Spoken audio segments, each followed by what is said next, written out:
In today's episode of Today in World War II, February 3rd, the very first German aircraft is shot down over England. Some relatively unknown general is named command of all the German forces in North Africa. Wonder who that could be. The Japanese begin air attacks against Port Moresby in New Guinea. Eisenhower chooses Patton to plan the invasion of Sicily. The Wehrmacht, the German army itself, puts a rubber stamp on the war crimes that are being and will continue to be committed against civilian populations in occupied territories under Nazi domination. Things get dicier and dicier for the Brits and the Americans at the Anzio beachhead in Italy. And finally, American troops, for the first time and only time in World War II, begin to fight in an urban setting. Let's get started. Okay, so on today's date, February 3rd, in 1940, the very first German aircraft was shot down over England. It was a Heinkel 111. It was shot down in North Yorkshire. Normally I wouldn't really care about the pilot. Most people don't know who they are anyway if it's not an ace. But in this case, it was a lowly flight lieutenant. His name was Peter Townsend, and he went on to form a great band called The Who. Wait, I'm sorry. I'm being told it's a different Peter Townsend. Sorry.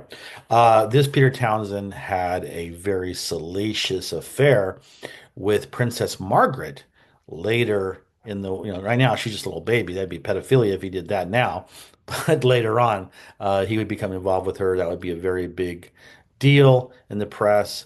And it would become, two or three very good episodes in the Netflix series, The Crown, apropos of nothing. Anyway, thought that was just an interesting little footnote there that the very first German aircraft that was shot down over England happened to be done by this guy. Okay. um, well, this guy right here, moi aussi. We hope and pray. I hope I'm using the royal we here that you'll subscribe to my channel and that you will click the little the bell that will notify you whenever I drop another video. This really helps me out. The number of subscribers is looked at by the YouTube algorithm, so it's a big deal. So if you could do that, I would really appreciate it. February 3rd, 1941, Hitler appoints a relatively unknown general. He'd done some good work in France in 1940. He had gotten, the French had called him the Ghost General, the Ghost Division, I should say. He commanded the Ghost Division. But in the larger scheme of things, he's still relatively unknown.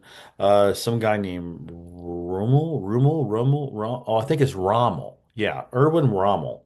He was appointed to head of the German army troops in Africa, which would later become the dreaded Afrika Korps.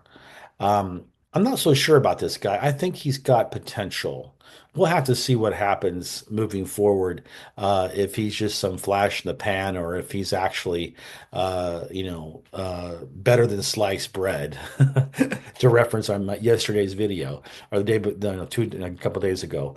But anyway, yes, Rommel was named head of the German African Corps. If you know what's going on right now in North Africa. Operation Compass is going on. This is the first British counterstrike, counteroffensive. It's going to sweep over, from sweep the Italians from Libya. They're going to move them all the way almost to past the Cyrenaica Peninsula. And there's lots of high hopes is going to happen in the next few months that this is going to remove the Italians permanently from the war. Well, this general getting named head of the Afrika Korps is going to put a little stop to that, I think. Maybe we'll see. We'll have to see how this plays out. It'll also be important to see how it plays out is if you're going to click that thumbs up and like my video and leave a comment. I just told you about the subscriptions, about why the number of subscribers helps with the algorithm.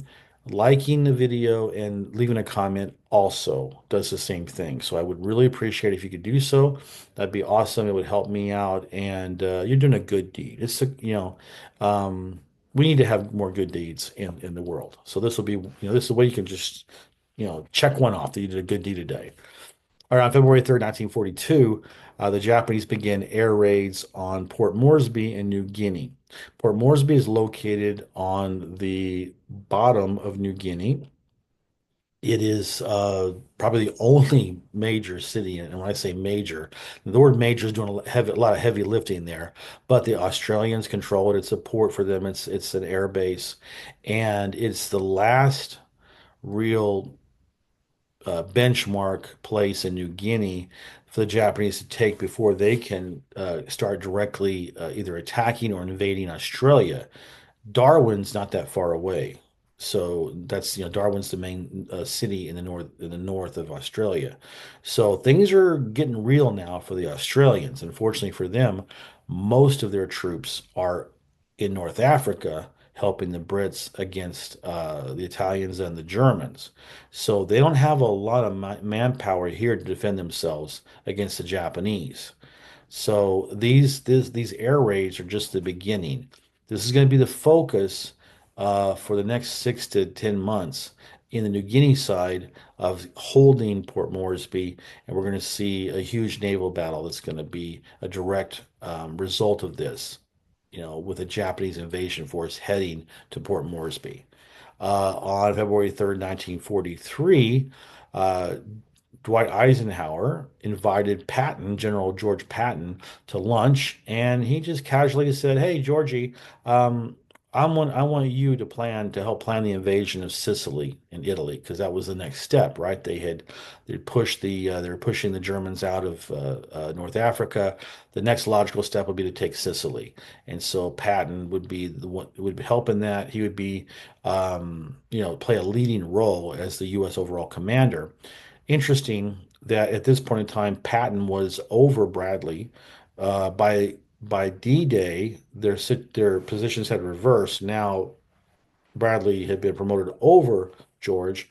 George had some anger issues that would come out in the Sicilian campaign that would force him to take a back seat for more than a few months. And so that kind of put a break on his ascendancy. I wish he had not slapped those soldiers. I would have loved to have seen him to be head of the uh, U.S. Army instead of Bradley. Patton was the genius. Bradley was okay. Okay. Anyway, speaking of, well, I'm not going to say genius. He was a good field marshal general, but as we're going to see here, he was slime. On February 3rd, 1944, General Field Marshal Gerd von Rundstedt issued additional orders to all the Wehrmacht, supposedly the good Germans, not the bad ones, the SS, the Gestapo, they were supposedly the bad ones, right? Well, this order pretty much says and shows very clearly, unless you're in total denial, that the German armed forces, the army, the U-boats, the Navy, the Air Force, they were just as complicit as the SS and the Gestapo in when it came to war crimes. So he issued additional orders that said that severe reprisals would be carried out by the German army against any acts of resistance by the civilian population in occupied territories. And they made some flaccid attempt to say, well, we were forced, if a resistance group kills, let's say, 10 German soldiers, then it's their fault that we slaughter 100 in reprisals. Okay, reprisals are war crimes. So this was just a pathetic attempt to try to slough the blame of their own brutality and their war crimes on the civilian population or the resistance groups that were fighting to free their territories from the Germans. And then on February 3rd, 1944, the Americans, because of their own indescribable stupidity and caution, had not attempted to make a breakout from Anzio when they landed, when everything was wide open. Now, when the Germans had plenty of time to mass their forces, and they didn't know yet, but they were under danger of getting pushed into the sea. Now they start to do another breakout, and it was halted, of course. And then the counterattack almost fried their chicken, if you want to call it that. And they spent the next few months just getting shelled and ripped apart. It was pretty much a failed flanking attempt. Had the potential, it had a good idea. Flanking a strong position is always a good military tactic, but only if you act decisively. And General Lucas, the American general, was not bold. Let's put it that way. He was the opposite of bold. February 3rd, 1945, the United States troops engaged the Japanese in Manila. And as I said in the intro, what's interesting about this is it was the only urban warfare that was fought in World War II in the Pacific theater. If you think about it, most of the island campaigns, New Guinea, none of them had thriving metropolises, right? Manila was the capital of the Philippines, and it was the only urbanized area. General Yamashita, who was in charge of the Japanese forces in Luzon, he actually withdrew from Manila, and his plan was to go to the northern part of Luzon, where there were mountain. It was mountainous, there had lots of caves. They could hold out for a long time. But as often happened with the Japanese, there was a fanatical admiral who was in command of the naval forces, about 5,000 of them, and he refused to obey the order, and he was going to take it out on the Filipino civilians, and he did his best to destroy Manila in the fighting, and it caused a lot of damage and a lot of unnecessary civilian casualties. And of course, his men were wiped out, but that's what they did. That was their move in World War II. My move right now is to say thank you for watching this video. I appreciate it. And I can't wait to talk to you again tomorrow.